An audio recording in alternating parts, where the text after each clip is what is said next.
The front squat is a great exercise for athletes. It encourages upright, erect posture, which is going to transfer really well to sports performance.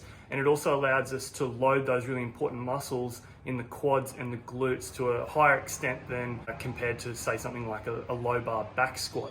So today I want to take you guys through how to get your setup right for the front squat, because I know a lot of athletes make mistakes in their setup that ends up making the front squat too uncomfortable for them to use in their training. So the first thing I want to show you here is how you get in the front rack position. So what I like to do is get my athletes to use a rule of thumb to set their grip width, and the rule of thumb just means one thumb length away from where the smooth and the rough meet on the knurling of the bar, and make sure that that's evenly placed on both hands. And then we're just going to roll back to our tips of our fingers. That's all you need when you're first starting off to front squat. From here, we get under and up through the bar into that front rack position. Now, some athletes will make the mistake here of loading their wrists too aggressively, and they'll actually feel like their wrist mobility is the problem. But what's actually happening is they're not getting their shoulders and thoracic spine in the correct position. So what I want you to think about when you're getting in that front rack position is protracting, which is bringing the shoulders forward and then elevating the shoulders. Okay, so protract, elevate, and then extend through your thoracic spine being the upper back. Okay, so protract, elevate, extend, and then we bring our elbows through and up. Okay, so in that sequence, we've got rule of thumb, tippy toes, tips of the fingers, protract, elevate, and extend through the upper back to create a nice shelf for the bar to sit on. Now, if you look at me from side on here, we come around to the side, what you'll notice is that the bar's weight is distributed on my shoulders, okay? It's not jammed back in my throat, and it's also not sitting on my wrists, okay? And in fact, from this position, I can take my hands off the bar and the bar will stay there nice and comfortably. So the bar might be resting against your neck a little bit, but it's not going to be putting so much pressure on that you're not going to be able to maintain that position. The next thing that we need to focus on is our foot positioning. Now, everyone's going to be a little bit different, but just outside shoulder width apart, with a little bit of toe out, is a general rule of thumb that I think most athletes are going to be able to get into a good squat position from. Play around with it though, because your anthropometry is going to be unique and your stance will be reflected in that. From here, we break at the knees and the hips at the same time, okay?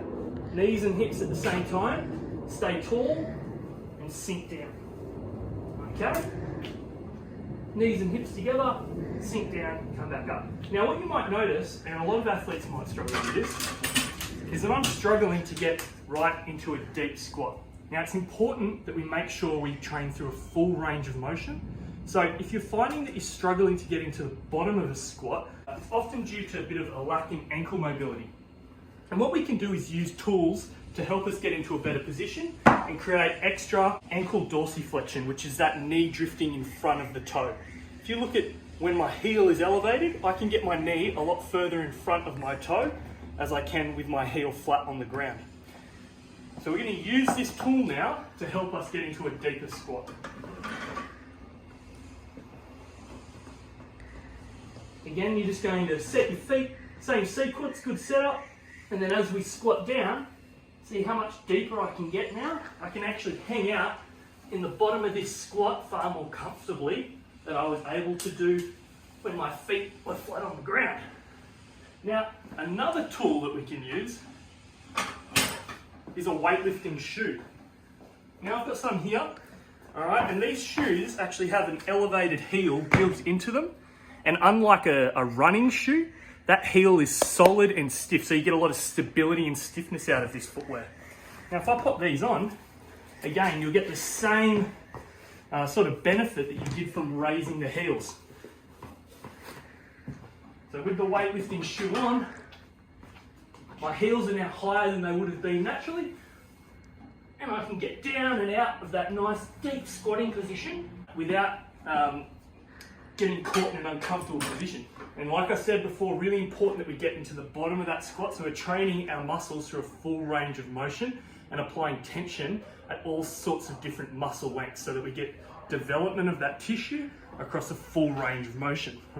All right, so once we've got our setup position right, the next thing we need to do is apply some load on the bar and start thinking about our breathing and bracing, which is extremely important to maintain that posture as we're going down and back up under load. So I've got a bit of weight on the bar now, and we're going to go through a set of front squats. But what I want you to take note of is my breathing and bracing technique in between each rep. So into that front rack, what I'm going to do is take a big deep breath, fill my belly with air, and expand my belly out. I'm going to hold that breath in while I'm going down and back up, and then I'm going to reset and rebreathe in between repetitions. So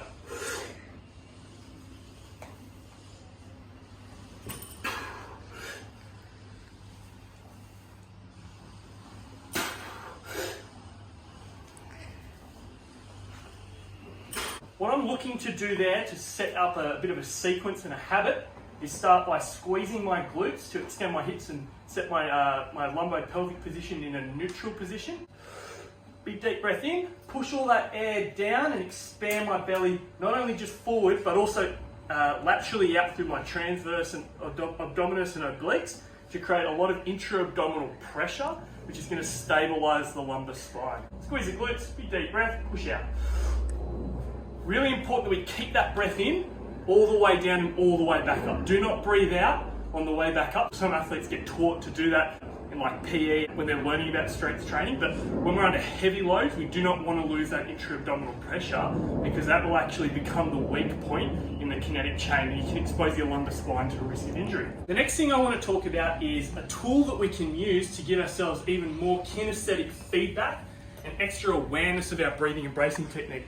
And that is using a weightlifting belt. What they are is a tool to help you improve your technique. Now, when we use a weightlifting belt, we want to have it relatively tight, but we're not trying to squeeze the life out of ourselves by strapping the belt on so tight that we can't even breathe. So nice and relatively tight. You shouldn't necessarily be able to get your hand through, but you should be able to sort of breathe and talk and hold a normal conversation. Now what we're going to do is use this as feedback to push out and expand laterally with our trunk when we do our breathing and bracing. So squeeze the glutes, big deep breath, push out.